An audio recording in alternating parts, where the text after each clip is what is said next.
How to Practically Love People. By Pastor Sunday Adelaja. Love. What a word. This four-letter word, although different in various languages, has a magical power in it. The magical power of love can be attested to by history. Kingdoms have risen because of this word. Nations have fallen because of this simple word. Wars have been started because of the word love. Empires have been ruined and divided on the basis of this one word. Genocides and massacres of whole people groups have taken place all over the world because some people felt they were not loved, or deserved less love than others. People have attempted to wipe out these whole races just because somebody professed to love his own race better than another love. Nations attempt to annihilate other nations in war just because they profess to love their nation better than the other one. As a matter of fact, religious wars were started across continents because some people claimed to love their God more than other people's gods. Again, the word love. Indeed, most of the conflicts we have in the world today have their origin in what men have come to call love. Millions have been deprived of their fundamental human rights, because those who deprived them claimed to love themselves and their own minority groups more than the other. The explanation again is love. As you are reading this, ladies and gentlemen, weapons of mass destruction have been invented. They are powerful enough to wipe out the whole world 100 times over. The justification? Nations claiming to love their own countries more than another. You could call this the absurdity of love. We will consider a few points. The world of social media. In our modern age of Facebook, Twitter, Instagram, Google Plus and Skype etc., mothers have lost their teenage daughters because of this same word love. Men and women have become victim of love scams because of the word love. Homes have been broken. Families have been destroyed because of love found and lost over the internet. Girls and boys have turned their backs on their parents who gave birth to them and invested at least 20 years of their lives raising them up, just because they found love.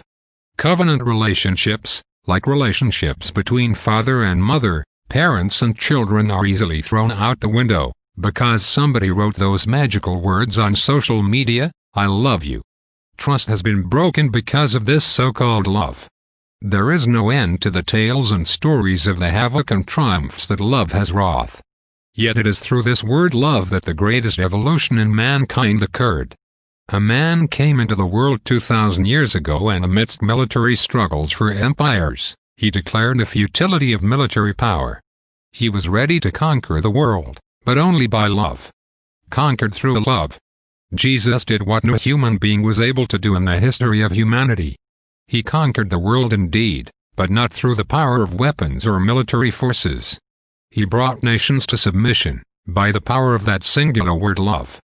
Hate cannot drive out hate, only love can do that. Martin Luther King Jr. 2,000 years later, the world does not nearly look how it used to look before he introduced that one word love. Before he came, nations were never subdued by anything else but war. When he left, nations were not won anymore by wars, but by love. It used to be that military power and strength determined the greatness of a man or nation. After his love revolution, you are only great according to the amount that you love. Men of love have become greater than men of war. It is he who declared that for you to become great, you must be small. To become first, you must be the last. It is a paradox that could not have been imagined in the slightest when Jesus walked the earth. But years after his ascension, even government ministers refer to themselves as servants, while the most important of them all, the Prime Minister, is translated as the first of all servants or as the chief servant. When I despair, I remember that all through history the way of truth and love have always won. There have been tyrants and murderers, and for a time, they can seem invincible, but in the end, they always fall. Think of it, always. Mahatma Gandhi, who does that without the power of weapons? How could changes like this be accomplished without the fierceness of war? Friends, only one force could do this, the force of love. To crown it all, that man from Galilee declared that only one thing matters in life, love. According to him, the supreme assignment and purpose of man on the earth is to demonstrate his abandoned love to God and his fellow man. What? Of all the activities on the earth, Do you want to say that the only thing that is important is love? Not building industries? Not governing nations? Not even making money? And it's not building empires? Not forming armies? Or creating military might? Just love. It is an absolute human certainty that no one can know his own beauty or perceive a sense of his own worth until it has been reflected back to him in the mirror of another loving, caring human being.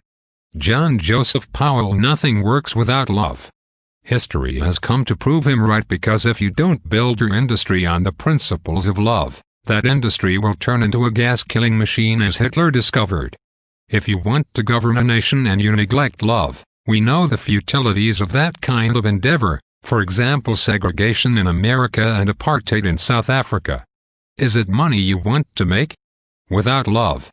Well, many have tried it and have discovered only emptiness, and some have even committed suicide and ended their lives without purpose.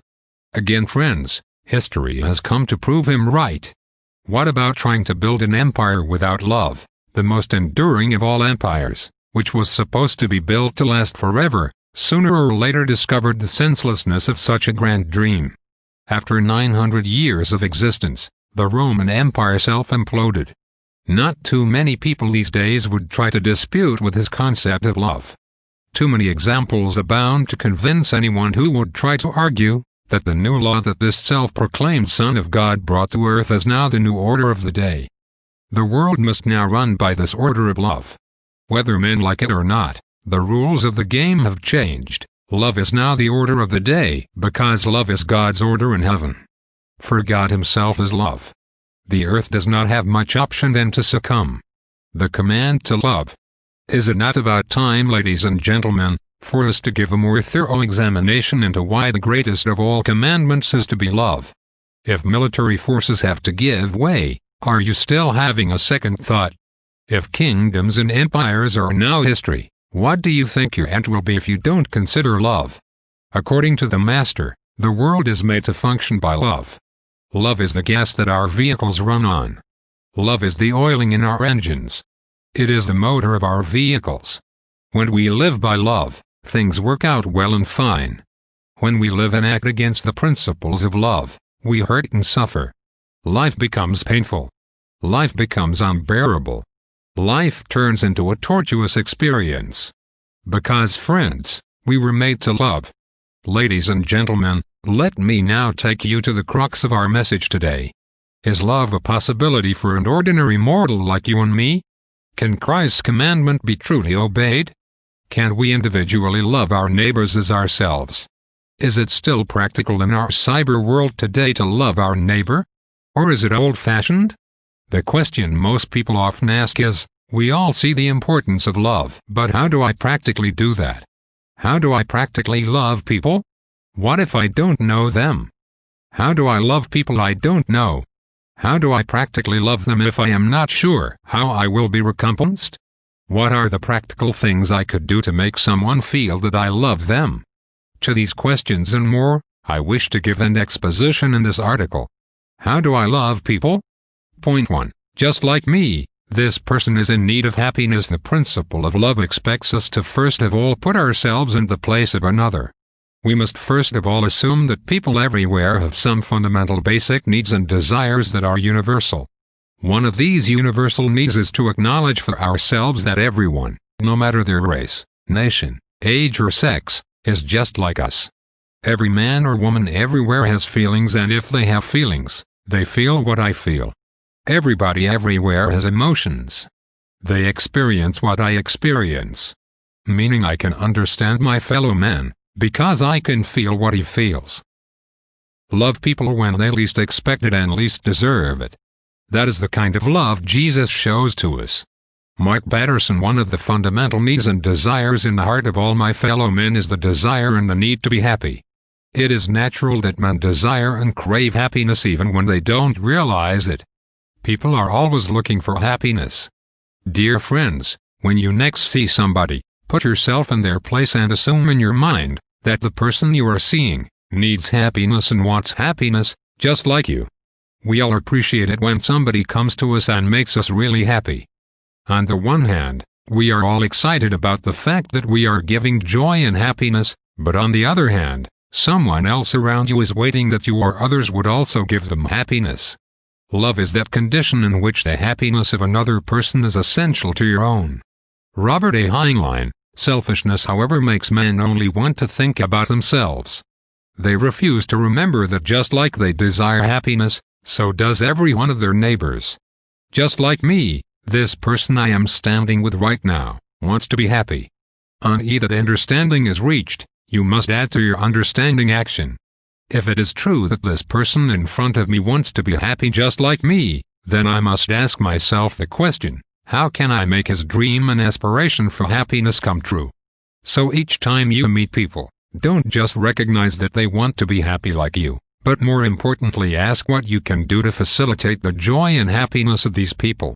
If you don't have the money to facilitate what these people need, you still have something to add to their joy. The greatest happiness of life is the conviction that we are loved. Loved for ourselves, or rather, loved in spite of ourselves. Victor Hugo. But the key factor here is to recognize the fact that you are focusing not on yourself but on meeting the needs of the other. Your focus is the happiness that the other man is craving for. Do something about it. Contribute, maybe through your smile, touch or embrace. Contribute something, just to make sure the man gets some happiness, just like you desire to have. The paradox of life is that what you do to others, God promises to do to you, so your act of kindness is never lost. It becomes a seed that comes back to you in the form of a harvest. And remember, as it was written, to love another person is to see the face of God. Les Miserables. Point 2, just like me, this person does not want to suffer. Pain and suffering is a source of great fear in our world that is entrenched in so much evil. Pain and suffering has become almost unavoidable. Many ordinary men and women are only left to dream and wish that they could avoid some pain and suffering in their lives. There are some other groups of people in our world today who cannot even dream of avoiding pain and suffering. They live in them, sleep with them and wake up with them. The reality of their lives is such that pain and suffering is everywhere. Who doesn't want to know that we notice them and value them? And who might respond to us better when they feel that they matter? It probably cannot be overstated, it matters. That people matter. Steve Goodyear. How do we show love to these kinds of people? We must start by speaking to ourselves. Just like me, these people don't want to suffer. The preface "just like me" is extremely important here. Do I want to suffer? Do I crave pain and suffering? No, I don't. We should look at the other side of the coin and put ourselves in the place of those who are suffering. Just like me, they don't desire to suffer. This is where empathy is born. But our empathy must lead to altruism. Never stop loving while living. When you stop loving, you stop living. It is this type of practical love that can cure our world. As I am writing this, pictures of desperate, suffering women and children in third world countries are flooding my mind. These types of suffering masses are so much prevalent in our world today, yet they could easily be cured by an act of practical love. If we could only put ourselves in their place, if we could only turn it around on ourselves that just like me, these people don't wish to suffer, then we would want to do something about it. Especially when we could do something. You don't love someone because they're perfect, you love them in spite of the fact that they're not. Jodi Picoult. In the developing nations of the world, some of the solutions that they need are as little as $1 a day.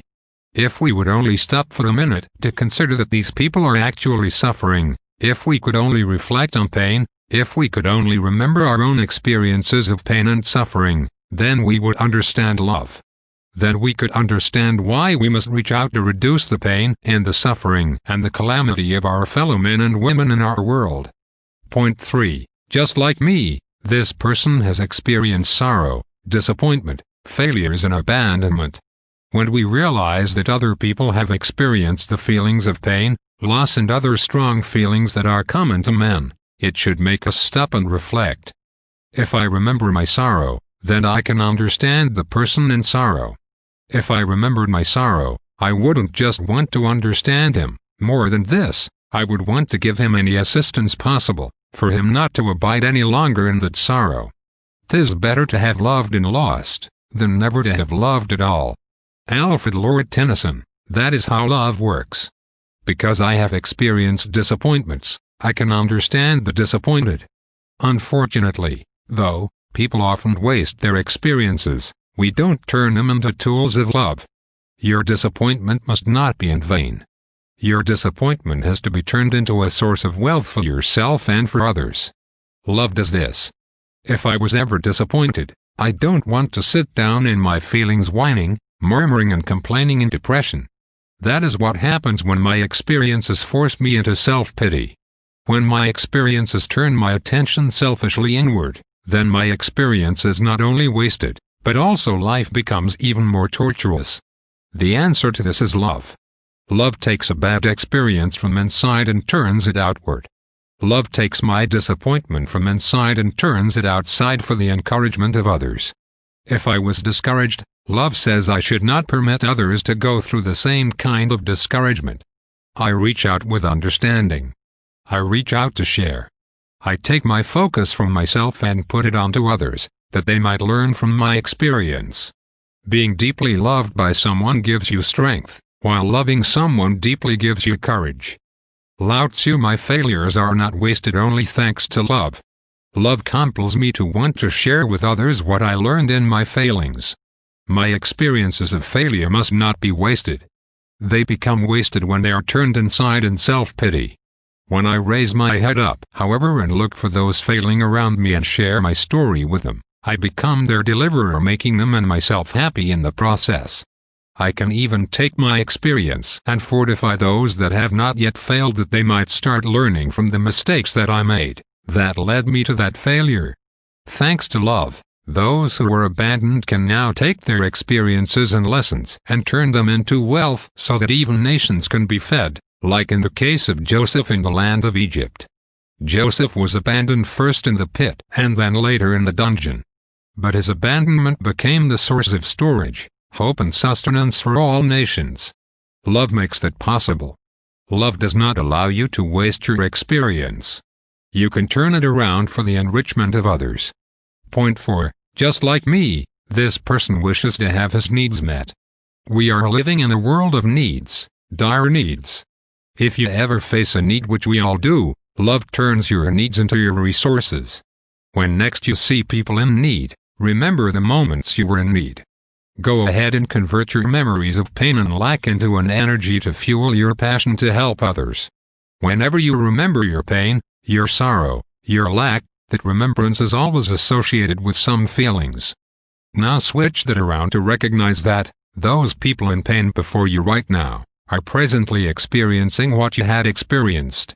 Hence, they also need the same intervention and help as you had once needed.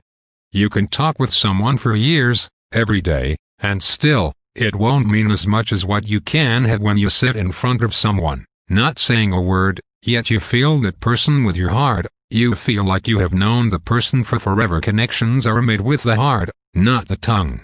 See Joy Bell. See, when you reach out to others in love like that, you convert your minus into a plus. Your negative energy becomes a life-giving positive energy in the lives of others. Love changes everything. The most horrible situations can become the most creative under the powerful watch of love. When you know that everyone you see in need is not to be abandoned, neglected or condemned, but to be given some amount of compassion thanks to your own experience of need, then you can ask yourself, what can I do to address the need of this person? The needs you see should spark your love. The lack around you should provoke your response. Needs around us should bring us closer to God. For God is love, and anyone that loves moves a little bit closer to the God of love himself. So let your responses to other people's needs be inspired by the love that you have for God and for men. Thanks to that love, you could ask yourself the question, how to best minister to the needs before you. Even if it seems to you that you do not have anything to meet the needs of the people you see around you, you can still tell them the stories of how you overcame. You can share your stories with them. You can give them a word of encouragement. You could cheer them up. When we act in love, we get a little bit closer to God. Dear friends, There are several other points I wish to share with you in this series, but I will hold them back and share the remaining at another time. It is my hope that love would no more remain a vague doctrine and theory to you.